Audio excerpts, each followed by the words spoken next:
Hey guys, I did a bunch of filming at the New York Auto Show, and as a new YouTuber, it was very humbling. I got a lot of footage that looked like trash, so I scrapped a ton.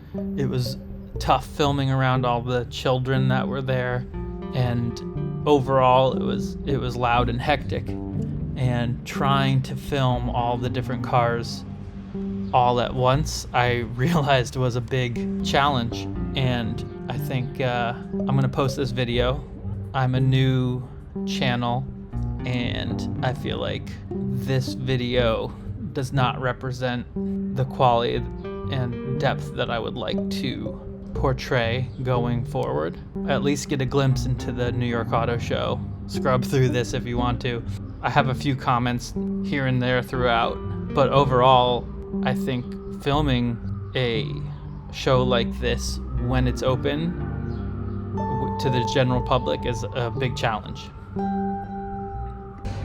Sitting in the new Trail Seeker.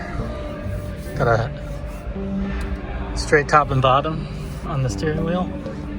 Big screen. Can I turn this thing on? No key detected. I think this feels nice in here. Like, the fabric on the seat's really nice. There's a ton of room. It feels like kind of like a weird version of an Outback. It doesn't charge fast, and it doesn't have great efficiency and range. But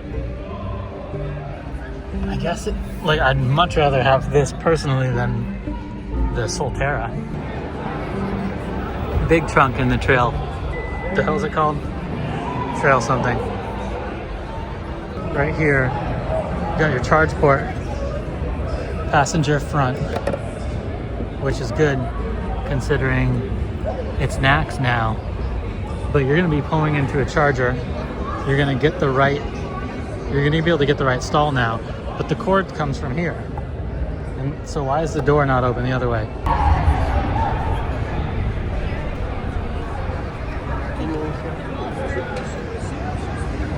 Where's the pop?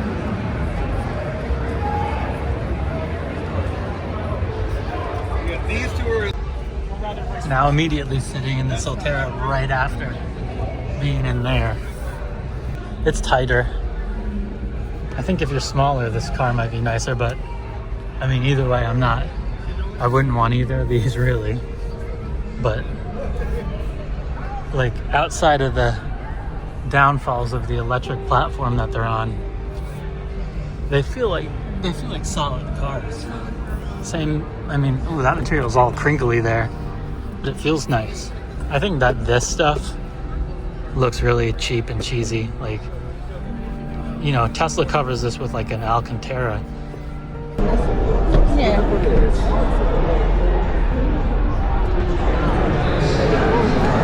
The EX90 is looking pretty good. This is what I'm talking about with the other car. This port, this is CCS still, but let's say this is NACS. This pulls into a Tesla supercharger the right way, and this opens the right way so that the cable doesn't get in the way. Everything about this one just seems to be putting everybody else to shame in the electric market.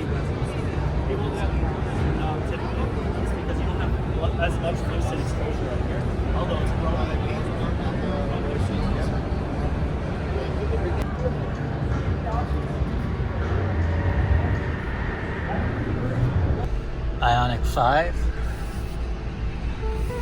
I think this car feels really nice.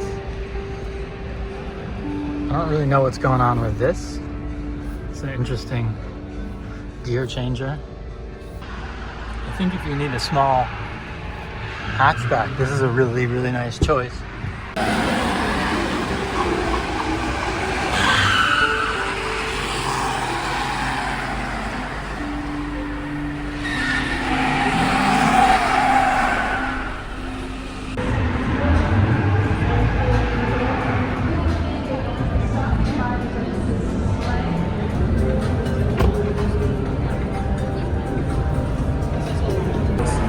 The thing I'm noticing about these legacy EVs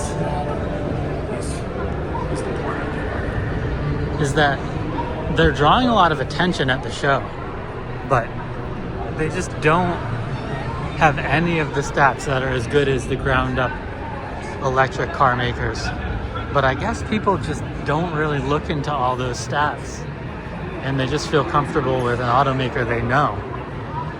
So it kind of seems like a problem to me, because all of these cars, like right here, we're looking at the BZ4X, they just are not as good as electric cars can be in 2025. So this is what looks like people are getting into. People are going to get into electric cars that are just not as good as they should be, and it'll leave a bad taste in people's mouth. And I feel like it could slow down the adoption of EVs in general. On that note, I feel like we just really need to get the legacy automakers to be putting a full effort in. I mean, like Porsche is doing, but I guess the Korean brands are doing really well. But if you want to road trip a lot of these legacy brands, it's just going to be painful in comparison to a ground up EV.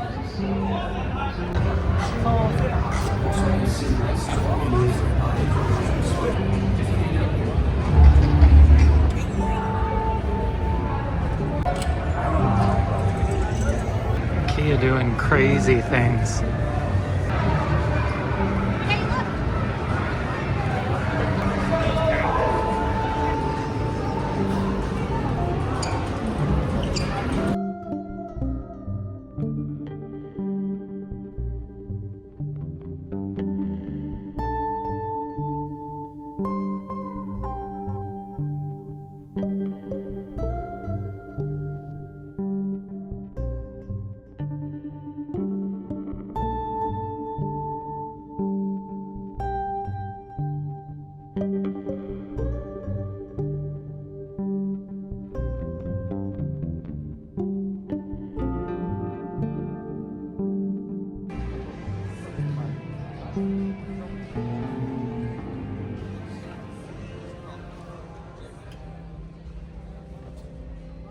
If you don't care about efficiency and you have tons of space, this thing seems fun. It's so big and actually really, really comfortable.